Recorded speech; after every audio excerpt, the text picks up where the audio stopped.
but don't go when it's cold. No. Unless you don't mind freezing. So.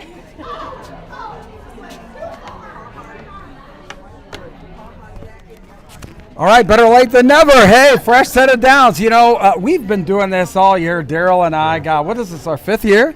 Yeah, I think it is. Fifth year. Yeah. We've had our share of, issues, broadcast being shut off. This is the first time this year we ever had any issue. But anyway, welcome. Very special guest, Fox43, Lindsay Barna. How are you tonight? I'm very well. I hope I didn't bring the broadcasting bad luck with me. No.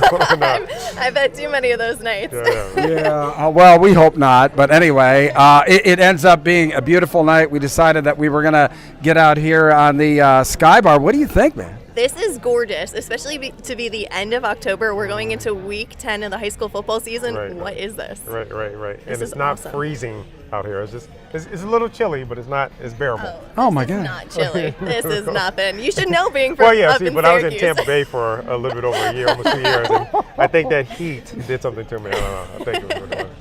Well, anyway, we're grateful that Lindsay decided to join us. And don't forget to leave. We got a very special gift for you, before you leave here tonight. But anyway, the one thing that, we talked a little bit about this, and I run into so many of these great people on the sidelines that, cover high school sports here locally. But the one thing that I always find is that every one of these like TV people, sports people especially, have like a how did you get here kind of story. So, Lindsay, how did you get to, Fox 43? So it's honestly a crazy experience. I was back home after graduating from Shippensburg University, looking for a job for a year and a half, and I honestly could not find anything. Every place that I was applying to was like, you need experience, but how do you get experience if you aren't in front of the camera or whatever it is? So thankfully, Fox 43 gave me that experience and said, hey, we're going to bring you on behind the scenes, and I just worked my way up in 2.5 years working in sports now. Wow. Yeah, I remember when I saw you on the sidelines a few times, and then I saw you when, and I thought you were part of the sports department, and then after the fact, you were so, pleased that, you got to be, part of the sports department, and, a great group there. I see that Alex now is like, he's doing like the morning stuff now? Yeah, we say he went to the dark side. He went to the news side of things, but he still helps out with us in sports, which is great. And I can't thank the guys enough. We have an awesome crew, and it's just fun to work with. And Andrew, every time I see him, he just goes after me about, Berwick and, high school sports and football or whatever like that. You guys just got done with like a big trip going out to Iowa or something like that, for the Penn State game, right? We did, especially because we have our new show this year, the Nittany Game Week. So we're traveling to every Penn State game, home and away. And Calista and I were just out at Iowa. We didn't kill each other. We're still kicking here. But that was a great trip. Something I will never forget because I haven't been out west yet. That was my first time. Wow. See, I'm originally from Indiana. Now, a lot of people don't think that that's west, but after you go to Iowa, and especially Iowa City, I was out there actually not last summer before last, to actually covering a tennis tournament, believe it or not. They actually, near the Field of Dreams, there's actually the Court of Dreams, and it is a replica of Wimbledon, and actually was involved in broadcasting with my buddy Ryan Claw. Hi, Ryan, or Ryan Nahr. We did a charity tennis tournament out there, so went through Iowa City. Actually, it is a pretty cool place. It's a lot different than what you might think, right? It's gorgeous. It is so quaint. You wouldn't think that the University of Iowa is dead smack in the middle of Iowa City. The football stadium just comes up on you. There's really no parking, but it's a great time. Well, good. Speaking of a great time, I've had a great time with my man again this year. This is our last broadcast or whatever like that. So we're going to go through the games, of last week, talk about those. We're going to name our player of the week. We're going to look at some of the games that are upcoming. But then at the end of the show, we'll say, hey, what are the teams that we really like, moving forward? We'll be kind of like the first ones to kind of put our names out there and kind of go on the record as far as what teams that we like in the District 3 playoffs this year. How about that? That is so awesome. And I can't say there's so many District 3 teams right now that are just in that hunt. And I think we have a few teams that are going to go a long way. Yep. Yeah, not only in District 3, but obviously, in the state. So, all right, well, let's dive right in. And I don't know if you were at this game or not, but Darryl, I mean, CD East, they beat Central Dauphin 31-14. Yeah, well, we talked about it last week. Coming into this week, we knew that Central Dauphin knew what was ahead of them, missing those 2 weeks in a row. So, but Central Dauphin East, since the Manheim Township game, and obviously they had lost the 5-point loss to Harrisburg, they've been playing very, very, very well. And he has that team looking very good. They do a lot of things well. They can throw the ball, they can run the ball, they play good defense. So I think once, they needed that win, as we talked about. So whoever had this win will probably be in the driver's seat.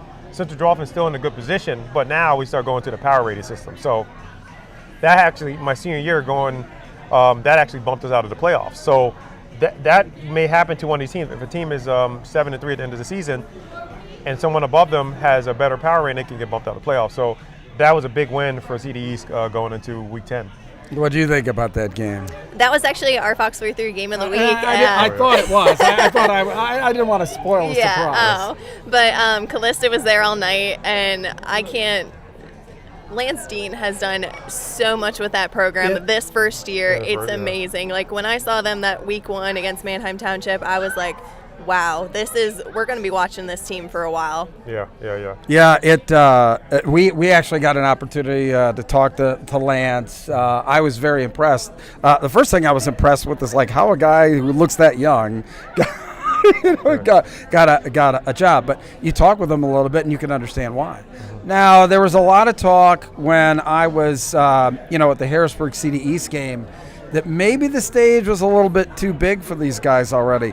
I think that they kind of proved that wasn't the case by this win over CD, right, Darryl? Absolutely. I mean, but he has that team ready to go, because once you get in the playoffs, again, everyone knows that Central York is a very good football team, but anything can happen when you get in the playoffs. So Central York's toughest opponent is going to be, they played Exeter. That was a very good game. Exeter had a chance at the end to win that game, and then they play York this week. So there's a lot of things going on this week to kind of solidify who Central York is. Last year they were able to get to that championship game without having to face Harrisburg. So again, they didn't dodge them. They didn't have to face them because of the COVID situation. So It's going to be very interesting to see what they do in the playoffs. Again, they showed that they can get to a state championship game, and they beat a good Central Dauphin team last year. So, the playoffs this year is going to be very, very, everything to me is very even, and it'll be interesting to see what happens. How shocking was it for you to see Big Spring knock off Steel High? Oh my goodness. I was looking at my phone, and when I saw they were up like 40 points, I was like, oh my goodness. But hey, I'll give it to Big Spring. Whatever they're doing is definitely working for them too. They haven't had a 7-win season in decades. Yeah. We're not just talking about a few years. We're talking about decades. Right. So, hey, give it up to them. Right. Yeah, what do you think, Darryl? Well, the thing is they were very physical. So with a team like Steel High, we talked about obviously numbers too. They were very physical, and they played the pass very well. So you had to wear them down. They ran the ball. They were physical. They hit the quarterback. They hit the receivers. Every time anybody touched the ball, they were hitting those guys. So because they were so physical and they played the pass, they played coverage. They didn't try to go man-to-man and let the quarterback just run wild, and they just made plays. So in a game like that, you have to be able to make plays, because this is a very athletic team. But again, they're a 1A team playing a 4A team. Yes. So all that every year, they had like 2 or 3 years, a couple years ago, where they were 2-7 going into the playoffs, or 1 and whatever. 3-7. I saw them do like a state semifinal game against Bishop Guilfoyle. You know. So again, you see that, and you're like, how are they here? They're not a good team, but they're playing 4As and 5As. Yeah, that's what they have to do. I think that's such an underrated thing. Even a 4A against a 5A, 5A against a 6A. Yeah. I don't think maybe 5A against 6A as much as, say, obviously a 1A, 4A. But Wilson had to pull out a big win, 28-21 over Hempfield. That really kind of solidified Wilson as, definitely a win, and they're in the 6A. Yeah, once again, really. Yeah, pretty much.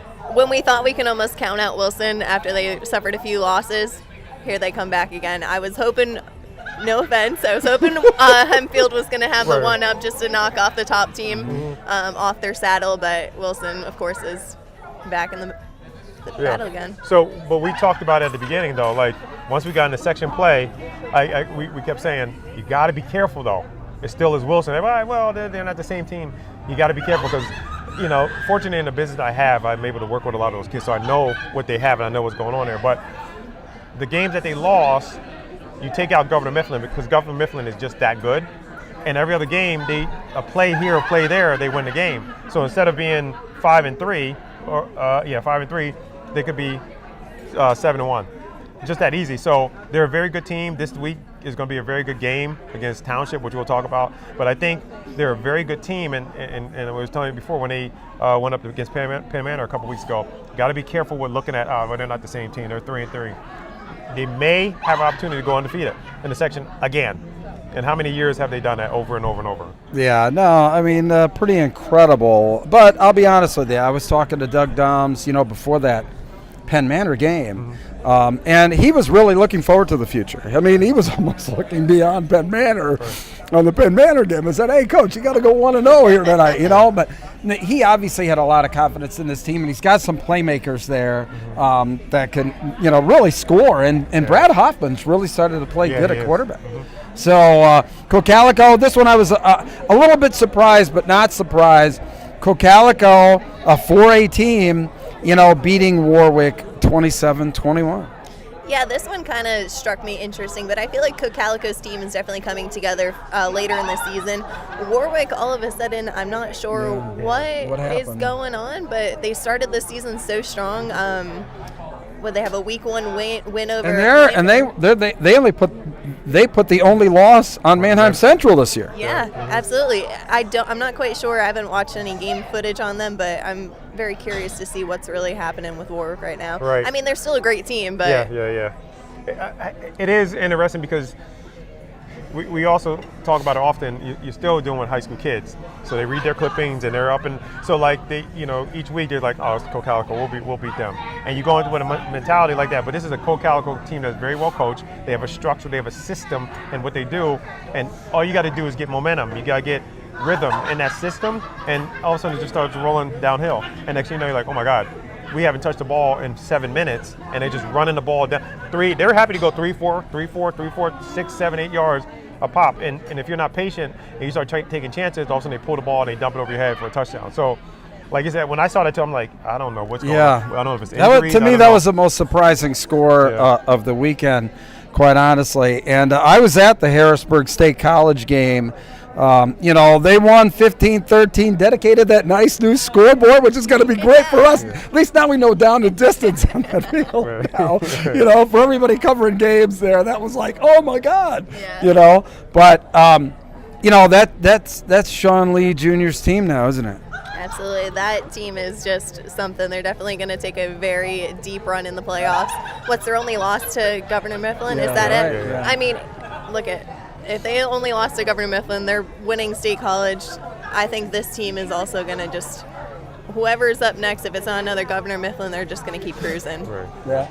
Right. And the thing about Governor Mifflin, we talked about at the beginning of the season, you think about that Pine Richland team that they beat. Harrisburg had to come back to beat that team. We talked about, I said, Governor Mifflin is Pine Richland with more athletes. Mm-hmm. So that's the thing. Like, you say, well, Pine Richland's physical, they had the talent, but Governor Mifflin has elite speed, which, again, in high school, if you have 6 guys on your team that run 4.6 or faster, and then you have about 7 or 8 guys that can play at the next level, which they have more than that, that's going to be a tough team to beat. And then you have a guy, like, he can go 70 yards just like that. So that team is going to be a tough out for anybody. But like you said, I think Harrisburg is rolling. They look good. Coach Cal, since he's taken over, he's changed the culture over there. He's changed, like you said, with Lance Dean. I've known Lance as a trainer and his business he's been doing there. So I told him in our interview, I wasn't surprised because his structure and the way he does things, and it just flowed right over to the field and to his football team. And then he has a great staff around him that has also played at the next level that really have helped him a lot. So I think that's going to be a big difference for Harrisburg because they are going to be prepared after going through that Governor Mifflin game. And also, I think their thing behind them that's kicking them in the right direction is what happened last year, not being able to get to the playoffs. So I think that's what's really their niche or their pushing, driving force or motivating factor. I'll be honest with you. I really feel it on the field. That it just seems to be a little bit different this year than it's been in past years. With golly, when the band comes marching in or whatever like that, it just seems to be, that old Harrisburg, again, that you're, that I grew up watching. I mean, we grew up watching. You're not from around here. You didn't grow up watching them. But, it was, that band would have come in. And that was the thing that I thought when that band came marching out, and it just kept going and going and going. The band and then the cheerleaders and the pom-pom girls, and they come, and the pomp and the pageantry. That's Harrisburg football, and that's what was going on, with the state college game. And I love that. I mean, that's why I love Severance Field on Saturday. All right, you had a tough choice for Player of the Week. Who'd you come up with there, buddy? I'm going to go with Drew Eisenhower from Wyomissing. All year long, I was fortunate to work with him last year, going into his junior year. And the jump from his junior year to who he is as a senior, he's like the driving force on that team. I mean, they have a lot of guys around that team that can do a lot of different things. But the jump that Drew has made from his junior senior year has been so significant. He's like one of the top players. He's kind of like the Max Hurlman for that team. He plays on both sides of the ball. He does a great job on special teams. But his athleticism, his speed, he just looks like a totally different guy on the field. So he's going to be the Player of the Week for last week. Wow. Well, and, we want to thank Brute Athletic, who sponsors our Player of the Week. Brute gave us these, sweet little, deals here. Darryl's got his fresh set of downs. I've got Brute Athletic, and not to be fresh or whatever like that, but we got a very special Brute Athletic Performer of the Week here for you. This is yours. Yeah. This is what we give out to the Performers of the Week.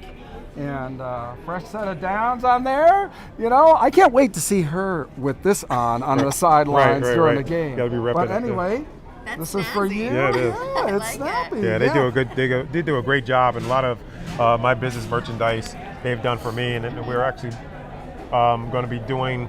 They're going to be building a store for my band, for my company, and everything too. So that's going to be coming out soon. So I'm excited about that.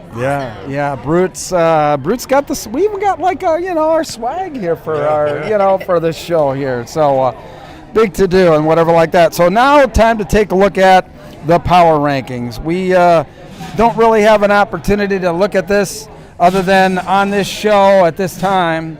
So. It's pretty interesting here. Obviously, we got two teams there that are going to come out of 1A. So obviously, Steel High and Fairfield are going to, play for that one.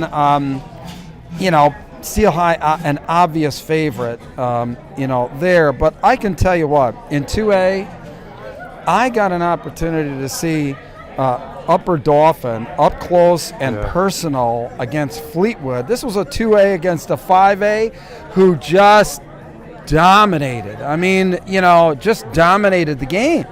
And this, I think, the more that it's going on, and we've talked about this, maybe the most underrated classification in District 3 as far as, competitive balance and, like, some really good teams. What do you think, Lindsay? Oh, absolutely. I'm right with you. That was an amazing win for that team. Oh, yeah. I definitely see this team resembling, the 2019 or the district title team. I definitely see a lot of similarities in those teams.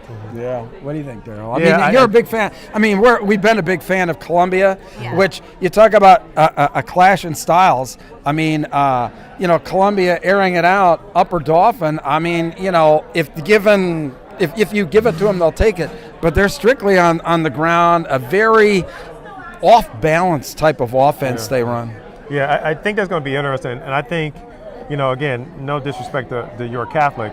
I think at the end of the day, I think it might end up being a Columbia Upper Dauphin championship game. I think your Catholic will be getting knocked out probably by Upper Dauphin, and then they meet Columbia in the final there. And I think, we've been rooting for Columbia all year. Again, and when we're saying this, we're not discounting anybody, but we just like the things. I personally like the things that Columbia is doing. But like you said, Upper Dauphin, they're a very physical and they're a tough team. And if you get into the playoffs, it's cold. It's going to be hard to sometimes throw the ball and catch the ball. So if you can run the ball when it's cold and if it's a bad weather game, that might be the deciding factor, especially with that spread offense that Columbia runs. and they play good defense, and they play good back-end defense. I mean, they actually went up against a very good quarterback in Tanner Maddox, and, they had a difficult time throwing the ball. But in 3A, obviously the clear favorite is Wyomissing. But, everybody that I talk to just says just like the same thing. Don't discount Boiling Springs. Yeah, it's another program that we're like, wow, they're having a terrific season that they just haven't had in so long. I've watched them. It's mostly their run game that's really, I think, key for them. Is as long as they can just waste the time, they can make those big run plays, they're golden. Right. And again, I think, like you said, that's going to be the team that I think will give Wyomissing the most trouble, Boiling Springs, because they are a complete team, like you're saying. If they need to throw it, they will, but both of those teams run the ball probably 85% of the time, and they pass when they have to. So that's going to be a very good championship game if both those guys are able to make it. But again, we can't discount any of those other teams in there. Middletown's history, anything can happen when you get in the playoffs, but again, you just, based off of how the season has been going and how those two teams been playing, it looks like a collision course. Yeah, kudos to Hamburg. I mean, they haven't been in the playoffs in some time, and they're going to have probably most likely going to host a first-round playoff game. Right. And in 4A, it still is amazing to me that Berks Catholic is number 1 over Bishop McDevitt. What do you think, Lindsay? Yeah, I had to say, I haven't seen Berks Catholic play, but I can't agree with it because Bishop McDevitt has just almost annihilated every single team they played, except for the one loss that they had. I forget who it was. LaSalle College, the first game. That's a team that beat St. Joe Prep. Yeah, so I'm not sure how the power rankings are the way they are, but also Lampeter Strasburg, they are. Once they figured their stuff out the first week against Warwick, got the jitters out again with their new coach, they've been rolling. Right, and that's a great point you made because they had a lot of new, so they had a new quarterback. After replacing McTaggart, who's been there for almost 4 years as a starter. A lot of new people, a lot of new position running backs, and so like you said, they made some adjustments. Mainly, I think, on defense after that Warwick game. And the adjustments, again, I have a lot of guys, so I didn't actually know what they did. But, some of the adjustments they made, I think, was the big difference. And that, every single year, 4A is loaded. It's a minefield out there. I like Lampeter Strasburg. Coach Wechter, Bishop McDevitt, I like what they're doing there. Berks Catholic is another team I've spent a lot of time with. Do you want to play Conrad Weiser the first round? That's what I'm saying. And then you have a Logan Klitsch who can throw. You have, they have playmakers all over the field. So this whole 4A to me is like a landmine. And so anything can happen. But like you said, but Bishop McDevitt has been looking very, very good, and they're firing on all cylinders. And especially with a freshman quarterback. Yeah, right. A freshman quarterback who threw 400 yards the other week. Right. I seen him up at Penn State. I didn't realize he was as tall as he was. So, you got a freshman quarterback that looked like he doesn't even get rattled or anything like that. So that's going to be very interesting. That's going to be and then, because it's been a while, as you also know, Berks Catholic and Bishop McDevitt for 5 straight years, back and forth and back and forth and back and forth. I think Berks Catholic won 3 in a row at one point, but they're always playing for the championship. And then a couple of years ago, McDevitt beat those guys, then went on to play Erie Prep. Lost the Cathedral Prep pretty handily, and it was pretty easy to see why, because for an entire year, all they were trying to do was just beat Berks Catholic. That was it. Anyway, and in 5A, Governor Mifflin, despite everything, has a pretty sizable power rankings margin over Shippensburg. Despite them being only 6-0 and Shippensburg 9-0, don't ask me how this all factors in with COVID and whatever like that. But, your thoughts on Shippensburg? Another team that's just, it doesn't matter if they're on the ground. Rodney Dangerfield of District 3, I think. Gosh, it's I've seen them play Mechanicsburg or I forget another team, but it was through the air, on the ground. It didn't matter. They have this one running back wide receiver, I think, who's already committed D1, and he's really been their strong point too. Yeah, but again, like you said, it's just every year Shippensburg gets to the point where they're 9-1 or 10-0 when they're going into the playoffs. So, again, everyone knows about Governor Mifflin, and again, we'll say it like a broken record. We're not trying to disrespect or discount anyone in there. But Manheim Central, they're disappointed in that slip-up they had versus Warwick. You have Exeter, who played very physical with Governor Mifflin, but they just made too many mistakes on defense, and you make a mistake against them. That's my dark horse in 5A. I think Exeter is the dark horse in 5A. Their losses are, no slouches. I mean, they lost at Hempfield, they lost to Central York, and to Governor Mifflin. I'll be honest with you, that's as physical a team as I've seen this year, period. At least in District 3. I mean, I've seen some District 1 games. Obviously, I've seen St. Joe Prep play and LaSalle or whatever but I like think that. Exeter does have a chance. I mean, I think, again, this is also a landmine, a minefield trying to get to Governor Mifflin, because I think they will be in the championship game. But if Exeter doesn't have to face them early, I can see them making it. I can see Manheim Central making it too. Again, not discounting Shippensburg, but I think the level of competition that they play is not on the same level as what Manheim Central plays, Governor Mifflin plays, and Exeter plays. So, again, I think this is going to be, it could be an upset somewhere in there, getting to that. But I don't see Governor Mifflin not making it to the championship game. But whatever happens because again, once you get to the championship game, with these teams, they are good enough to give them a run. And we'll talk about a nice play-in game, in District 5A as well. And 6A, we touched on the fact that Wilson now is, come back. They're not going to host a home playoff game, but it looks like they're solidly in there based on scenarios that I've seen, even though Manheim Township is ahead of them. My buddy Joe Mays, who does Bulldog Hour, always puts together all these, scenarios or whatever like that. And everyone that I saw with wins, losses, or whatever that they were going to be in, I guess the battle is between Carlisle and Hempfield. I mean, those are two good teams. It is, and Carlisle came into the season saying they don't want to be just ripped apart in newspapers anymore. They want to be the team that's at the top, because they haven't been another team that hasn't been there for a while. But Hempfield has really put their stuff together against some really good teams this year. So I don't know. I think they can give them a good run for their money. Yeah, I just think this is a very close field. I don't think anyone. There's been years that Harrisburg and Central Dauphin are clearly above and beyond, and same thing with Wilson. But this year, I think it's a lot of parity in this whole class, and I think it's going to be every week. It's just kind of like you said about there's like they lost or they won. I think it's going to be like that, because every Saturday you wake up, or we'll probably know by Friday, but you'll be after the game be like, oh, they did win, or I wonder what, because again, you can't say I don't know, and I think that's what's so exciting about 6A. 5A. 3A, same thing, but like 6A and a couple of other classes, you're kind of like, it's kind of up in the air, in my opinion. Yeah. Well, you'll hear my bold statement at the end here. So anyway, we've got some really top games this week to take a look at. The first one is, Cocalico and Manheim Central. I mean, both teams are, going to be in the playoffs, but Cocalico probably playing for a first-round home game. What do you think?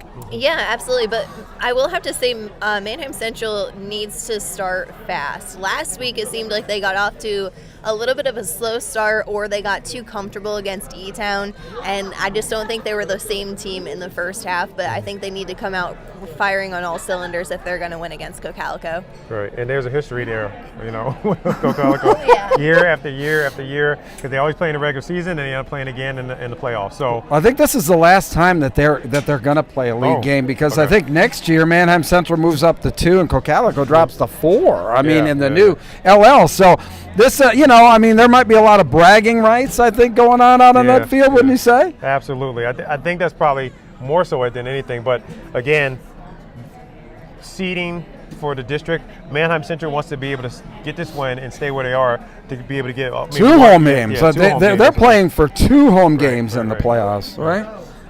And a Saturday, I'll be at Conrad Weiser and Wyomissing. The A field.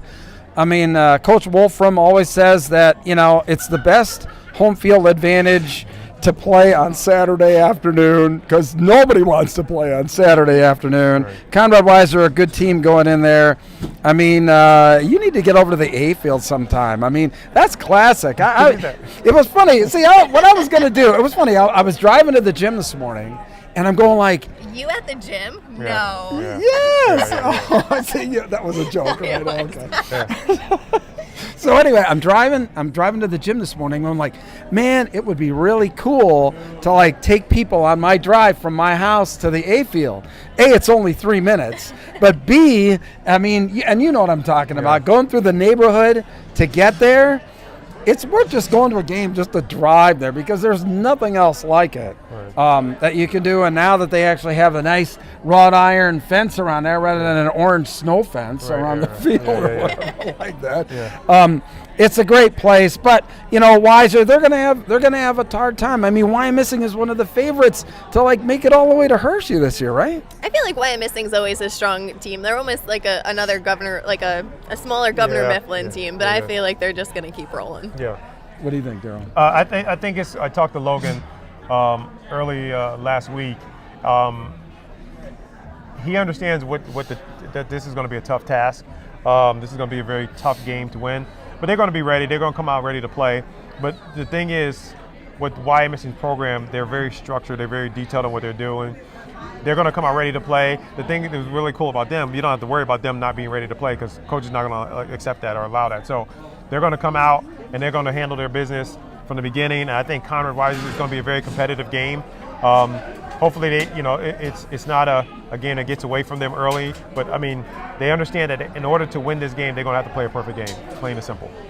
Yeah, I totally agree with you. I totally agree. And so Twin Valley and Gettysburg, that's kind of the play-in game. You know, I mean, both 5A teams, very untraditional kind of rivalry there. But both teams here. A win, and they're definitely in. The loser probably looking at needing help, right? Yeah, I'm surprised at Gettysburg this year. They seemed like they're not as strong as we kind of talked them up to be coming into this season, especially for their last season in the York Adams League. But I think Twin Valley is in the right spot to where they could upset Gettysburg at home. Darryl? Yeah, I think so. You know what you're talking about too. You know, Twin Valley's turnaround, like you're talking about some of these teams, they were historically have not been a really good team. Yeah. And again, we're not downplaying, but they just historically have not been. And the turnaround has been because they have the coach from Middletown, which I was like, well, that makes sense. He brought that program, his structure, he's changed a lot of things over there. And I think this is another team down the road where you're going to be like, Twin Valley's playing a district championship? It's like, but he's taken Middletown, 4 straight state championships? And Middletown has been a historically good team back when I played against them. So, like, it just says a lot to his coaching. He did this in 1 year. He's kind of like Lance Dean, kind of. He took this team over, and that's what he did in 1 year after going 1-9 and whatever they've been over the years. So, I mean, I think with this being their first time they're being in the playoffs in a very long time, I think they're going to come out ready to go because they understand, like, if they lose this game, they're out of the playoffs. Yeah, and Manheim Township goes up against Wilson West Lawn. I mean, what do you think about that one? Yeah, that's going to be a very good game. It's going to be a very good game. Might come down to the wire like it did last week for Wilson. Mm-hmm. Hail Mary. It's going to be difficult for Manheim Township, especially on the road at the Bulldogs. But I think if Manheim Township struts their stuff on defense like they're known to do, I think they'll be able to stop Wilson. Right. And all of Manheim Township's losses this year, they have lost by 3 points. Yeah. All of them. So this is going to be a very close game. If they can protect the quarterback from Manheim, he can make the throws, and Ivy can get open, this is going to be a very competitive game. But if they can't protect him, and Jaden is able to run the ball, Cameron is able to, the thing is, you can't kick the camera. If you try to kick it short or play that kickoff game, like, you're going to give Wilson the ball at the 45-yard line. So if you kick that ball deep, the special teams this week is going to be huge for Manheim Township because if he gets that ball and he gets an opportunity to get rolling, he's going to be hard to stop. Yeah. So special teams is going to be huge this week for Manheim Township in order to get this win. So Coach Evans, he'll have those guys ready. Coach Doms, I'll be at this game. So, like, they know what this game means. So it's kind of a redemption game because over the last couple of years, Wilson and Mount Ted, they've been going back and forth. So it depends on how they come out. And I think we'll be able to see that in those first couple of drives, what the game plan will be. We know Wilson's game plan. Yeah. They're going to run the ball with Jaden. They're going to run the ball with the quarterback. They're going to try to make plays that way, and then they're going to throw off that. So can Manheim Township stop that and consistently stop it? That's what the question will be. Yeah, and the game that I think, and I kind of alluded to it when we went through the whole power rankings. I think that the game that makes everything topsy-turvy is William Penn and Central York. William Penn's only loss opening week to Governor Mifflin. Central York, ouch was right. But they've played some really tough opponents. I mean, they went into Coatesville and beat Coatesville, which is a huge task there. What do you think about that game, Lindsay? So this one's actually our Fox43 game of the week. Yeah. Great. So I don't know, Bo. I don't know if he can be stopped on offense for Central York. This is going to be a hard-fought, hard-knocks game. But being Central York at home and Bo where he does Bo last home game, Right. he's going to be firing. Yeah. Right. Darryl, what do you think? And then the thing is, William Penn has been really been rolling since they lost that game, really been rolling. So I think it's going to be interesting to see what they're able to do going into this last week with Central York. Pardon my reach, guys. Oh, wow. Let's see, we talked about special guests here. All right. So this is... So if I may? Yeah, go right ahead. This is the weekly special for this evening, for this past week. So unfortunately, it won't be available after you guys leave. However, in the meantime, this is going to be a homemade cheese steak queso dip. So it's cheese steak meat, sauteed onions and sweet peppers, shredded cheese on a homemade cheddar cheese queso bed, and then fried toasted pita points for you guys to enjoy. Wow. Fantastic. We do it up right here on Fresh Set It Down. You got a little bite. Thank you very much. Yeah, perfect timing. Just Enjoy. Well, I guess you know that I wasn't on a diet. So. It's not the flu season anymore. Just how we're ending up. We're getting Wow. fall and winter, Yeah. so sweater weather. Well, I tell you what, thanks so much to As 551 always. for hosting Enjoy, us guys. this great season. Thank you so much. Pretty amazing. See, in perfect timing, just as we're getting ready to end the broadcast here. Yeah, right. You gotta wait, Darryl. Hey, look, didn't you just have a burger? Yeah, I just had a burger. All right, I'm good. I'm good. All right, we're going to have to make this quick. Carlisle and CD East. I like CD East there. What do you think? Yeah, I'm sticking with CD East. Again, they're at home. Landstein's going to cough up a good game plan for the guys. The guys are set, and they're going to keep rolling into the playoffs. Yeah, I think there's too much to lose. Yeah. They can't afford to slip up. I don't think they're going to take – Carlisle's a very good team, but I don't think they're going to take them lightly, so they need this win. And Governor Mifflin and Berks Catholic is for the Berks Section 1 title, but Governor Mifflin, even though it's at Berks Catholic, they seem pretty untouchable. So quickly, I'm going to give the thing for me that's kind of going to turn the whole, I think, postseason topsy-turvy, and that is I really think that York's going to beat Central York. And I think that's going to rearrange the whole 6A hierarchy there. I see people having to go through Severance Field on a Saturday to win a 6A title. So I think it's Harrisburg. Who do you like in 6A? Yeah, I mean, that's interesting you said it because if they do and Harrisburg get that number 1 seed back again after what happened last year, I mean, it's going to be tough.